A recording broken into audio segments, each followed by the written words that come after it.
Un 24 de agosto, pero de 1991, Ucrania proclamó su independencia de la entonces Unión Soviética. Ucrania pasó a ser entonces un estado independiente y democrático.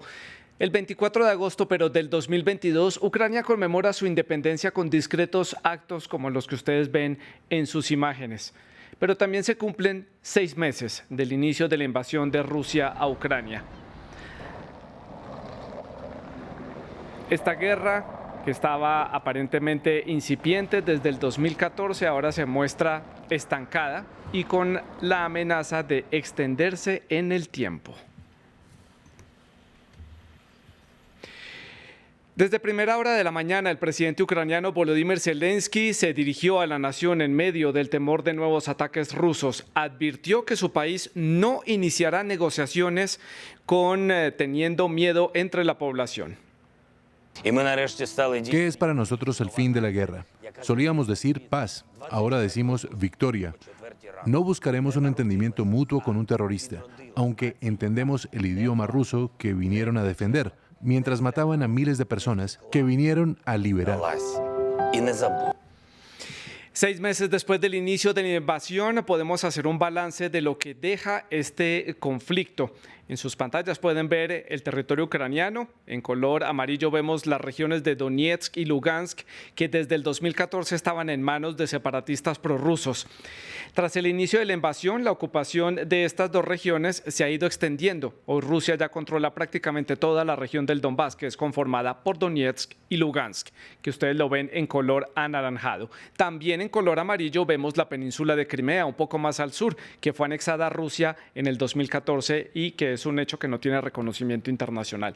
En color rojo, ustedes pueden ver el territorio que ha sido conquistado hasta el día de hoy por las tropas rusas. También pueden ver a Kiev, la capital, que se mantiene resguardada pero en alerta ante una posible incursión rusa, lo mismo que el asediado puerto de Odessa en el sur, y en el este pueden ver la ciudad de Kharkiv, la segunda ciudad de más importancia en Ucrania, que ya está en manos de los rusos. Pues así es como está la situación en terreno. Ahora veamos entonces las cifras para dimensionar el tamaño de este conflicto. Hasta ahora, según el alto comisionado de la ONU para los Derechos Humanos, unos 5.514 civiles aproximadamente han fallecido. También unos 7.890 aproximadamente han resultado heridos en los diferentes combates y bombardeos. Ante el avance ruso, parte de la comunidad internacional fueron poco a poco imponiendo sanciones a Rusia. Veamos algunas de ellas como para hacer un rápido repaso de ellas. Por ejemplo, veamos las que ha impuesto la Unión Europea.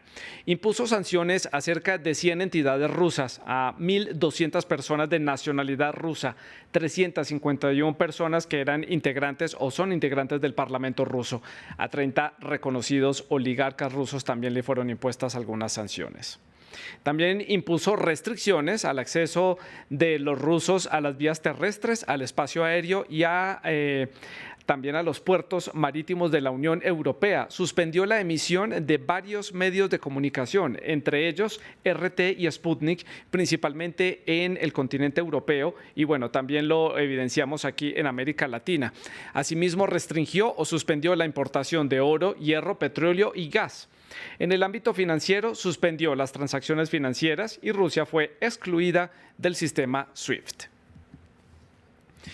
Esto nos llevó, por lo menos hasta ahora, a que Rusia diera marcha atrás en esta operación militar especial, como ellos han calificado en el Kremlin, esta incursión militar en territorio ucraniano, que también es un desastre humanitario. Veamos algunas de las cifras. Desde el inicio de la invasión, más de 10,5 millones de ucranianos han abandonado el país, provocando una verdadera crisis humanitaria en Europa.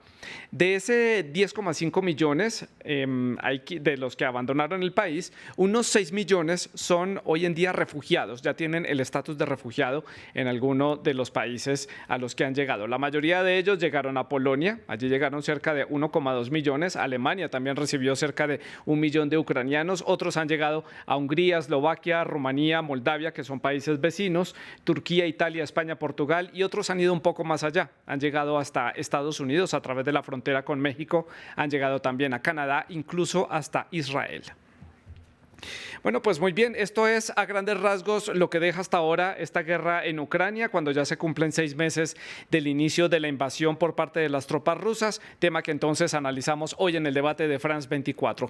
Para conversar sobre este tema hemos invitado a Iván Gatón, académico en Relaciones Internacionales, también es experto en geopolítica. Él se encuentra en la ciudad de Santo Domingo, en República Dominicana, y desde Buenos Aires, en Argentina, saludamos allí a Gonzalo Fiore. Él es analista internacional, docente de la Universidad Anáhuac en Querétaro y también es becario doctoral de CONICET en Argentina. Les recuerdo que ustedes también hacen parte de esta conversación. Pueden dejar sus preguntas, sus comentarios, sus impresiones en las redes sociales. Estamos en Twitter, en Instagram, en Facebook, en donde nos encuentran como @France24-ES y @Santilogo, que es mi cuenta personal. La etiqueta para que dejen los comentarios, por lo menos en Twitter o en Instagram, es numeral el debate F24. En YouTube también pueden seguir nuestra señal en streaming, dejar los comentarios en el chat en vivo, y aprovecho para saludar a las personas que nos están oyendo a través del podcast. Todos nuestros contenidos ya están disponibles en nuestras plataformas, en Apple Podcast, en Spotify, Deezer y TuneIn.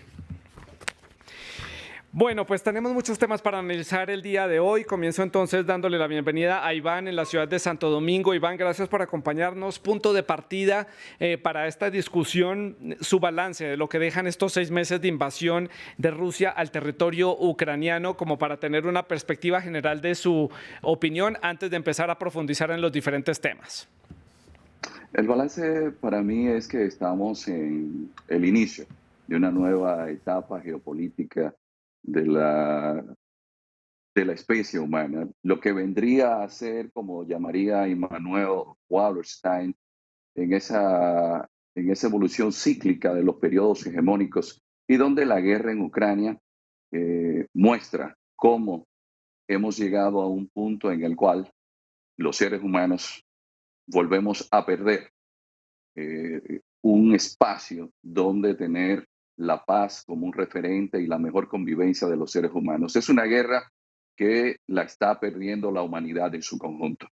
Esa es la evaluación que podemos hacer, no solamente con las catástrofes que hemos estado viendo en términos humanitarios, sino también los efectos colaterales en términos económicos, humanitarios, que está teniendo a miles de kilómetros de distancia, más allá de donde está ocurriendo el conflicto bélico.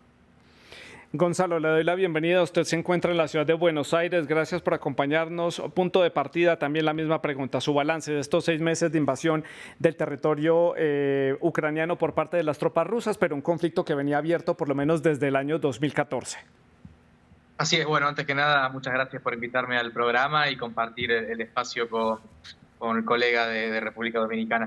Coincidía con lo que escuchaba del colega y pienso inmediatamente en lo que decía Éramos de Rotterdam, ¿no? Que las guerras nadie las gana, y acá estamos viendo un caso muy concreto al respecto de esto, donde por un lado en lo bélico hoy pareciera que está en una especie de punto muerto, estancado, donde no se sabe muy bien cuáles son los objetivos rusos a mediano o largo plazo, donde tampoco Ucrania puede recuperar las zonas que ya tomó Rusia, y donde tenemos además la cuestión de las sanciones económicas, que después nos podemos adentrar en eso, que junto a la catástrofe humanitaria, a por supuesto los muertos, por supuesto los 10 millones de refugiados que mencionabas al principio, también tenemos una catástrofe económica a nivel global, donde la situación es realmente muy complicada de cara, te diría, al mediano, al largo plazo. Todo indicaría que esto es una guerra que recién estamos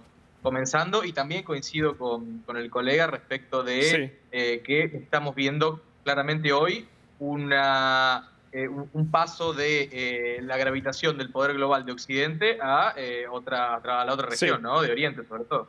Vamos a analizar ese punto también, Gonzalo. Quiero comenzar preguntándole a ustedes dos para armar el rompecabezas de lo que es esta situación, este conflicto allí. Continúo entonces con Gonzalo para hacer la ronda a la inversa, pero la pregunta también Iván la puede complementar en su respuesta, y es: si llevamos 6 meses de este conflicto, de esta invasión, desde el 2014 esta guerra viene andando pasando allí en el este de Ucrania, es porque claramente la diplomacia no ha funcionado en este conflicto. ¿Qué evaluación puede hacer usted, Gonzalo, de ese aspecto de la diplomacia por parte de la Unión Europea, Estados Unidos, la comunidad internacional, para sentar a Ucrania y a Rusia a dialogar, o por lo menos conversar con Rusia, conversar con Putin para entender exactamente qué es lo que buscan ellos con esta invasión del este de Ucrania, que por muchas advertencias que hubo, muy pocos creyeron que fuera a llevarse a cabo hasta que sorpresivamente ese 24 de febrero entraron las tropas rusas? Bien, claramente, como dijiste, la diplomacia no ha dado los resultados esperados porque tenemos las pruebas, ya estamos ante el conflicto bélico que comenzó, la diplomacia no lo pudo parar, no pudo sentar a las partes, inclusive volvió a fracasar tras el comienzo del conflicto bélico, cuando hubo algunos intentos ahí mediados por Erdogan, por Turquía, donde intentaban sentar a Putin y a Zelensky para dialogar, para tratar de llegar a algún acuerdo de paz. Eso también fracasó. Y a su vez, creo que también tengo una mirada bastante crítica de las instituciones occidentales, de cómo intentaron contener de alguna manera el comienzo del conflicto y no lo lograron. Esto lo han advertido autores como Stephen Wall, lo ha advertido Mearsheimer, lo ha advertido el mismo Henry Kissinger, por ejemplo, de que si Occidente seguía actuando como venía actuando, era muy difícil evitar que Rusia reaccione de esta manera también, ¿no? Entonces, creo que es importante también pensar de cara al futuro, sobre todo, ¿no? Y rever de alguna manera cuáles son los mecanismos que se puede tener para poder evitar que estos conflictos lleguen a mayores. Iván, usted mencionó en su intervención anterior una nueva etapa de la geopolítica internacional. En ese orden de ideas, ya que la diplomacia aquí pues claramente está mostrando un gran fracaso para poder dialogar o acercar las partes para poder empezar a buscar mecanismos para una solución de este conflicto, en esa nueva estructura de geopolítica, entonces la diplomacia, ¿en dónde puede quedar? ¿O también la diplomacia es necesario que tenga una reestructuración para poder hacer frente a los conflictos de hoy en día, que vemos que muchos de los que participan en estos conflictos claramente no le importa lo que digan los organismos internacionales como la Unión Europea o un organismo como Naciones Unidas o ACNUR que hable de una crisis humanitaria? Estamos ante una gran transición geopolítica, que ese orden que se estableció a partir de la Segunda Guerra Mundial no es el que representa genuinamente los intereses que estamos viendo en todo el planeta.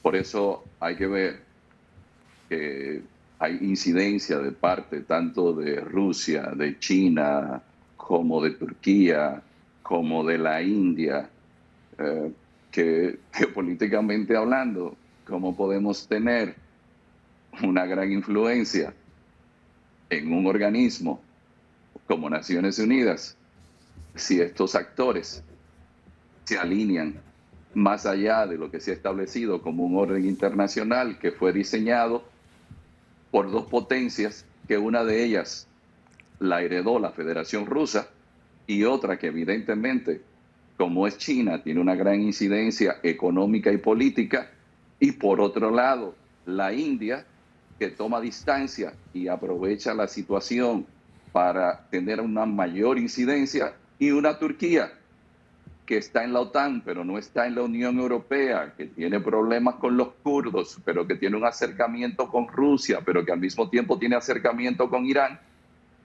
Es que el orden establecido desde la Segunda Guerra Mundial parece que está caduco. Es Erdogan a quien Zelensky señala para poder llegar con el secretario general de Naciones Unidas, con Guterres, a que se pueda permitir la salida de alimentos desde Ucrania. Es decir, que un actor que es criticado por su forma de actuar políticamente, ahora se convierte en el interlocutor válido. Evidentemente, es un nuevo orden. Sí, Y en ese orden de ideas, pues la diplomacia también tiene que reorganizarse de acuerdo a las estructuras y al orden mundial en el que estamos entrando. Gonzalo, retomo parte de lo que ha dicho Iván. Él menciona varios países que están tomando unas posiciones muy claras en este conflicto y en esta situación que se ha presentado a lo largo de estos 6 meses. Quiero que veamos un análisis rápido de países como, por ejemplo, China, que ha evitado criticar a Rusia por esta invasión. Un país como Belarus, país hermano de Ucrania, pero resultó ser un país, digamos, bypass para poder invadir el norte y tratar de que las tropas rusas llegaran a Kiev desde el norte. Sirvió para eso y ha apoyado a Rusia en esta invasión. India, que sigue hablando con Rusia, comerciando, y Turquía, que ya, pues, Iván nos daba un adelanto de lo que ha jugado en este escenario, tratando de ser un poco como el mediador.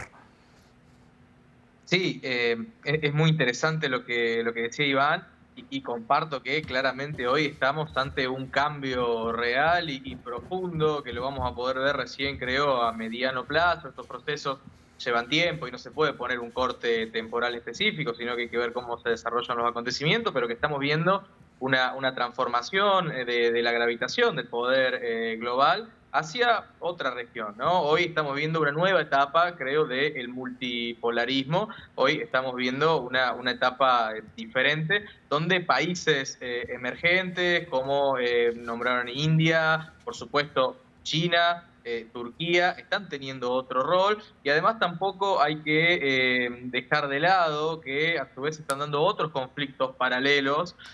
La guerra de Ucrania, por supuesto, tiene toda la atención, tiene todos los focos, es lo que nos ocupa ahora, pero a su vez, y que hablan las claras de una inestabilidad global, de un mundo cada vez más complejo e impredecible, se van dando otros conflictos. Por ejemplo, lo que sucede en Taiwán con China, y lo que sucede también en la región del Indo-Pacífico. Entonces, todo lo que está sucediendo en esas regiones, van en paralelo y hablan a las claras de un cambio concreto, sistémico, diría, de cara al futuro. La pregunta es si lo que se conoce en relaciones internacionales como la trampa de Tucídides o la maldición de Tucídides, es decir, cuando una potencia declinante está cayendo y una potencia está en ascenso, se produce un conflicto, ¿no? Entonces, está por verse si efectivamente ese conflicto más global se produce, pero todo indicaría que esto va para largo plazo y que Europa misma está preparada para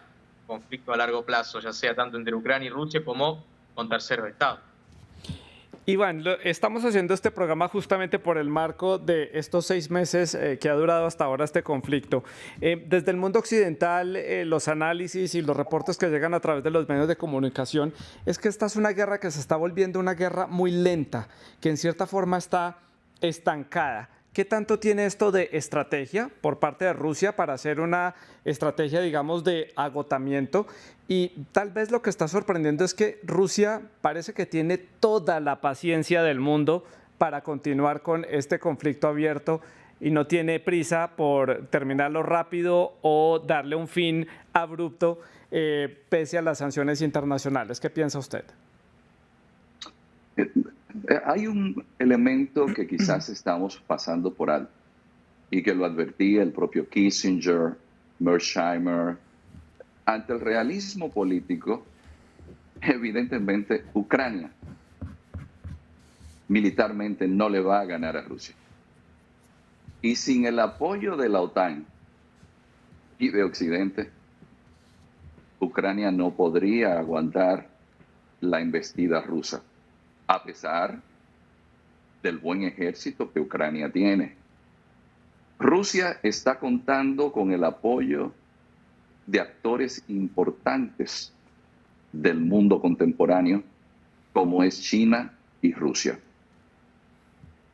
No podemos tampoco subestimar cómo Rusia puede tener acercamientos con potencias regionales como Turquía e Irán, a pesar de haber violado flagrantemente el derecho internacional. Todo esto, como se ha advertido, se podía evitar. Rusia sí estaba consciente de que si Estados Unidos no ponía un detente a la ampliación de la OTAN, por lo que ellos advertían que era una amenaza para su seguridad, iba a verse involucrada en una guerra como la que hoy se encuentra, que ya hace más de 4 años, como usted refería, lo vimos reflejado en Ucrania y la situación del Donbass. Sí. Gonzalo, en este momento, en esta altura, 6 meses después del inicio de la invasión, ¿es posible entender un poco más a profundidad qué es lo que busca Rusia? ¿Qué es lo que quiere Putin con esta invasión? Bueno, en primer lugar, lo que estaba más claro y lo que quedó claro es que Putin quería básicamente anexar toda la región del este, quizás no anexar, pero sí darle otro estatus a la región del este, a todo lo que tiene que ver con el Donbass. Por lo que se viene viendo, bueno, Rusia ha avanzado inclusive en otras regiones y ahora también está una situación ahí de tensión ambivalente respecto del puerto del puerto de Odessa, ¿no? Entonces, pero ahora eso es lo estrictamente militar, ¿no? Pero políticamente no está en claro qué es lo que busca Rusia, qué es lo que quiere Rusia, depende, por supuesto, desde dónde uno se pare, que uno analice. Es probable que Rusia busque un cambio de régimen en Ucrania, algún gobierno que le responda de alguna manera más amigable a Rusia y no tanto y no hacia Occidente, por supuesto, por toda la sensibilidad particular que tiene Ucrania para Rusia en este contexto. Entonces, creo que hay que estar muy atento también a lo que vaya a suceder políticamente hacia adentro de Ucrania, por un lado. Y por el otro lado, creo que también retomo lo que decía Iván,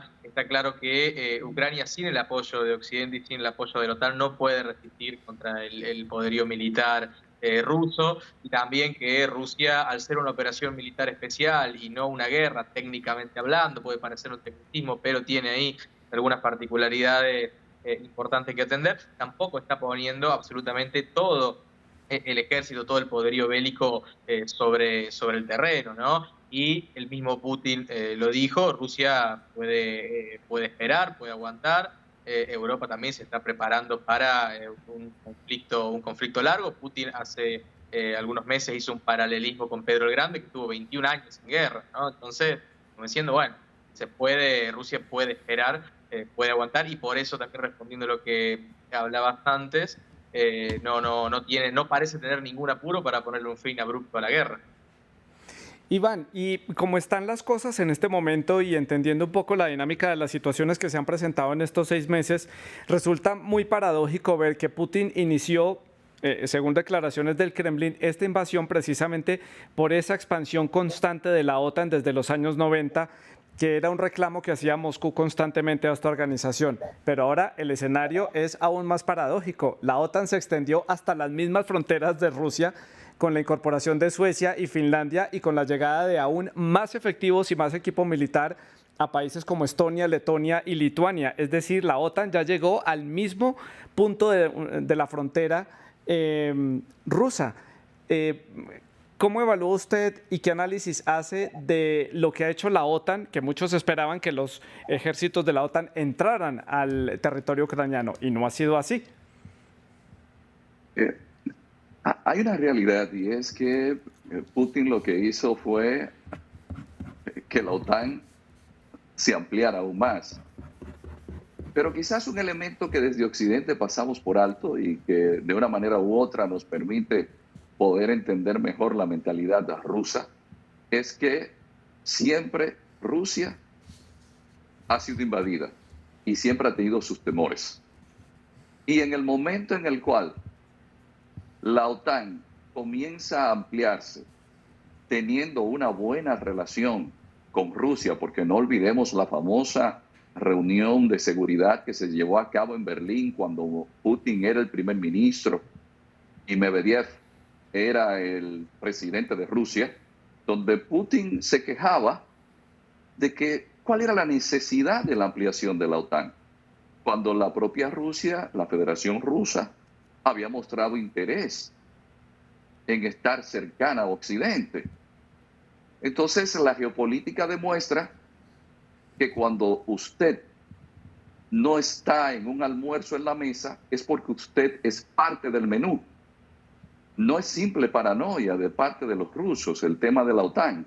En un momento en el cual la humanidad pudo haber aprovechado para hacer una mayor interdependencia con elementos que permitieran un mayor nivel de crecimiento en la población, lo que se ha hecho es fortalecer el complejo militar industrial, y esto no lo podemos pasar por alto. Mientras la mayoría de nuestros gobiernos en América Latina ven los informes de la CEPAL de cómo van nuestras economías a ser afectadas por la guerra en Ucrania, y cómo en el propio Estados Unidos y en la Unión Europea la inflación ha aumentado, hay una industria que le está yendo muy bien, que es el complejo militar industrial, aparte del sector energético. Claro, importante ese punto, que esas industrias benefician a varios países, tanto en Europa como en nuestro continente. Bueno, por decir un nombre exacto, Estados Unidos, que tiene toda una industria militar que poner en marcha después del conflicto en Afganistán y después de la pandemia de COVID-19. Paso a preguntarles ahora a los dos por las consecuencias de esta guerra. Ya lo veíamos a lo largo de estos 6 meses, desabastecimiento de granos y cereales, la falta de suministro de gas y petróleo para Europa, la falta de fertilizantes en el mundo. El alcance que tiene esto es a nivel global. La inflación que vemos en los países de América Latina y prácticamente a nivel mundial también es parte en consecuencia de ese conflicto en Ucrania. El alcance de esto, ¿hasta dónde nos va a llevar? ¿Esto va a arrastrarnos a una crisis internacional de gran tamaño? Gonzalo, ¿usted cómo lo ve? Bueno, creo que hoy todo lo que uno viene viendo creo que tiende lamentablemente a eso, a una crisis internacional a gran escala, una gran crisis sistémica. Hay algunos datos para ilustrar esto. Bueno, lo que decía, la escasez de energética, la cuestión alimentaria, ya estos días importantes funcionarios europeos ya están hablando de que se vienen 10 inviernos duros en Europa por la escasez energética. O sea que también la élite política europea está viendo un conflicto a largo plazo. El mismo Macron decía hoy que el mundo que viene es un mundo donde se terminó la etapa de la abundancia, tipo Macron textual, refiriéndose a toda esta problemática de escasez. Estados Unidos los últimos 3 trimestres sufrió contracciones en el PBI, es decir, que técnicamente está en recesión. Estamos con la inflación más alta de los últimos 50 años y con un conflicto que creo que el peor escenario hoy es que se extienda a terceros países, no solo, por supuesto, por lo que esto implicaría en términos humanitarios, en términos humanos, sino por también lo que implicaría en términos económicos. Está claro que a medida que se vaya profundizando y más países vayan participando de esto, la crisis económica va a ser cada vez más profunda. Todo indicaría que lamentablemente en el mediano plazo esto no va a minorar, sino más bien todo lo contrario, se va a profundizar. Claro. Iván, otro punto importante para analizar es la crisis humanitaria que ha dejado estos 6 meses de guerra en Ucrania. Yo ya daba algunas de las cifras, la cantidad de personas refugiadas o que tuvieron que huir de Ucrania para salvar sus vidas de los combates y de los bombardeos, sobre todo en el este de Ucrania. Lo que vemos aquí es que cada tanto hay una crisis o un nuevo escenario de crisis humanitario. Si no era Ucrania, entonces era Siria, la crisis de los Rohingya, la crisis en el Mediterráneo durante la etapa o época de verano, en el verano boreal. Constantemente están saliendo crisis humanitarias y la comunidad internacional cada vez parece tener menos fuerzas para poder combatir o poder llevar a cabo algún tipo de ayuda para solucionar este tipo de crisis y solucionar los problemas de raíz. Se nos están agotando las ideas y las capacidades para afrontar estas crisis humanitarias, desplazados, hambrunas y personas muriendo en el Mediterráneo o en los pasos fronterizos. Algo que nos enseña la historia es que cuando se dan grandes cambios en la humanidad, no todos los líderes políticos o las personas que dirigen los países están a la altura de las circunstancias históricas que se puedan estar viviendo. Por eso vuelvo a recalcar de que esta es una guerra que pudo haber sido evitada y que desgraciadamente esa comunidad internacional, en un espacio en el cual se pudo haber hecho grandes proezas en cuanto a trabajar el tema del medio ambiente, en cuanto a reducir el número de personas que tienen que salir de sus países por situaciones climáticas de guerra. Tenemos, Gonzalo, más de 200 millones de personas que tienen que huir de sus países por conflictos internos. Entonces estamos echando de un lado lo que las futuras generaciones necesitan, que es un ambiente más favorable en cuanto al cuidado del planeta Tierra. Todo eso se está echando a un lado. Estamos perdiendo de vista el compromiso con tener mayor seguridad en los países nuestros, Sí. donde miles de personas mueren por la delincuencia común. Por ejemplo, en América Latina, esto afecta más de un 15% del Producto Interno Bruto, porque la delincuencia mayormente asesina a personas jóvenes y los efectos colaterales que esto tiene. Estamos hablando de que no tenemos ni soberanía ni seguridad alimentaria, de que estamos en un proceso en el cual la humanidad, a pesar de toda la tecnología, está involucionando. ¿Podrán los líderes políticos que hablan tanto de democracia fortalecer la democracia después de haber salido de la COVID-19 endeudados y ahora con unos precios energéticos que desbordan los ingresos que tiene el fisco?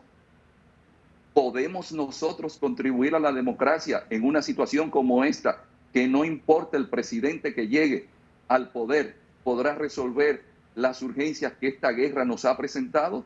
Parece, desgraciadamente, que los políticos que nos han estado dirigiendo en el mundo, o esas manos que mecen la cuna del planeta, no estaban pensando en la humanidad.